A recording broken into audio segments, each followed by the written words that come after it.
ഫാത്തിമ നിങ്ങളെ ലോകത്തിന്റെ നേതാവിന്റെ മകളാണ്. സയ്യിദത്തു നിസാഇ അഹ്ലുൽ ജന്ന, സ്വർഗ്ഗീയ സ്ത്രീകളുടെ നേതാവാണ്.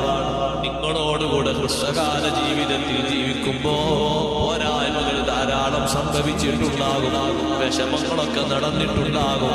നാളെ ആഖിറത്തിൽ ബാപ്പാന്റെ മുന്നിൽ വെച്ച് അമ്പിയാക്കളുടെ നേതാവായ നബി സല്ലല്ലാഹു അലൈഹി വസല്ലം മുന്നിൽ വെച്ച് എന്നെ വഷളാക്കരുതേ, എന്നെ കുറ്റപ്പെടുത്തരുതേ, നിങ്ങളെനിക്ക് ശഫാഅത്ത് ചെയ്യണേ, നിങ്ങൾ പൊരുത്തപ്പെടണേ.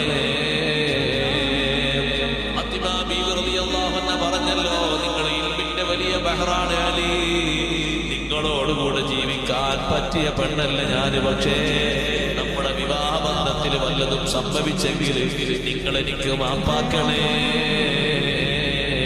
എന്തൊരു സന്തോഷത്തോടെയാണ് അവരെ വേർപാട്. കാരണം ജീവിതകാലത്ത് അങ്ങനെയാണ്. സ്നേഹം നൽകിയതും സ്നേഹം കൊടുത്തതും തമാശ പറഞ്ഞതും തമാശക്ക് പ്രതികരിച്ചതും എല്ലാം സ്നേഹഭാഷയിലാണ്. ഹൈറായ മേഖലകളിലൊക്കെ നല്ല സഹകരണം വേണം.